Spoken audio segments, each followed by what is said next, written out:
Unfortunately, we haven't got the storyteller. So I said I'd tell one anyway. I couldn't think of a one that was suitable, so I thought I'd just tell you this good old Surrey, this good old traditional Surrey tale out of the book of Surrey Folk Tales. When I say traditional, actually, it was written by the woman who did the book, but I think it's a great story. So, it was a long time ago, but it wasn't so very far from here. There was an old lady, and she lived in a house, and from her house she could see a hill. And I'm thinking it's probably the North Downs, the Hog's Back of it. She could see a hill.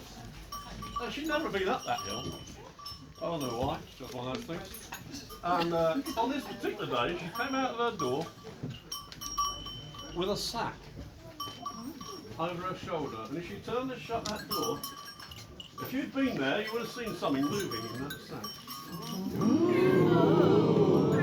She went down a path through the gate, and she starts down the road. And she meets a young lady down the road there, and she says, "Good morning."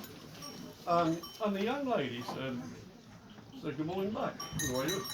She says to the young lady, "Tell me, does this path lead up the top of that hill?" And the young lady said, "Well, it does. But you don't only be going up there today on a windy day like this." So it was a very windy day, very windy. And the old lady said, "Well, you know what? I've chosen a windy day especially to my purpose." She said, just like that.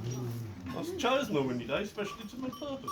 Well, the young lady said, "Well, if you want to go up the top of the hill, when you get to the bottom of the hill, there's two paths. One goes straight ahead, right up the hill.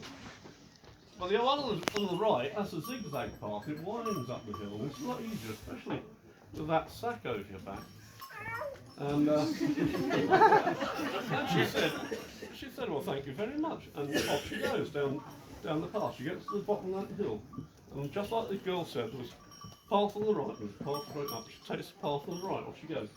And she's walking up that hill, zigzaggy path up that hill.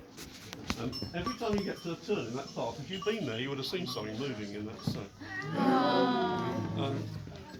Well, she's only about a third of the way up that hill when she meets an old man coming down. Oh, Jeffrey. And the old man comes down.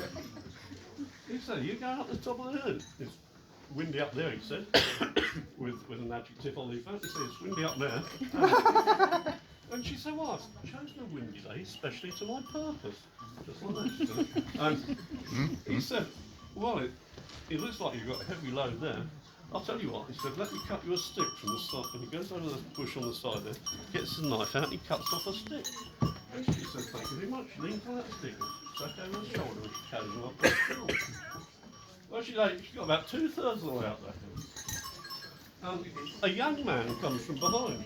I wish I could find one to say young man, you know. A young man comes from behind, and just passing her, he said, "You go up the top of the hill on a windy day like this?" She said, "I've chosen a windy day especially to my purpose."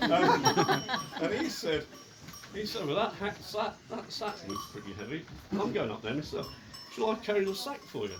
So he takes the sack and they go on together up that hill. She's leaning on the stick, he's carrying the sack up they go. They get to the top of that hill. If you'd been there, every time they got to a zigzag path, you would have seen something move in the sack. At the top of the hill, he puts the sack on the ground and he said, "I've got to ask you," I said, "all the way up this hill, I felt something moving in that sack."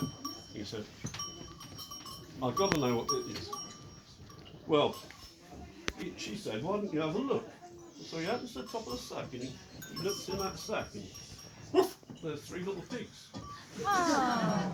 He just does it up again. He looks at her and he has another look. And this time there's a big bad wolf in there. And he looks at her, she smiles, he does another look in there. And there's this young lady asleep in there. He does that and he said, "What on earth is that in this sack?" She said, "Well, I'll tell you what, I've put all the stories I know in this sack. And I'm bringing up here on this windy day, I'm going to shake them out of the wind. They'll be carried to the 4 corners of the earth and everyone will have stories to tell." Oh. And he said, "That's a wonderful idea. He said, can I help you with that? And so they take the end of that sack and shake it into the wind. And the stories came out and they're carried all over. And he puts the sack, he folds up the sack, he puts it down the ground. And then he puts it down, something moves in that sack. And he says, I think we must have missed one. And she laughs and she said, well, you know what that is? That's the story of the old lady with a sack on her back and a young man. They picked that sack up and they threw it one more time. That story was carried to me and now shared.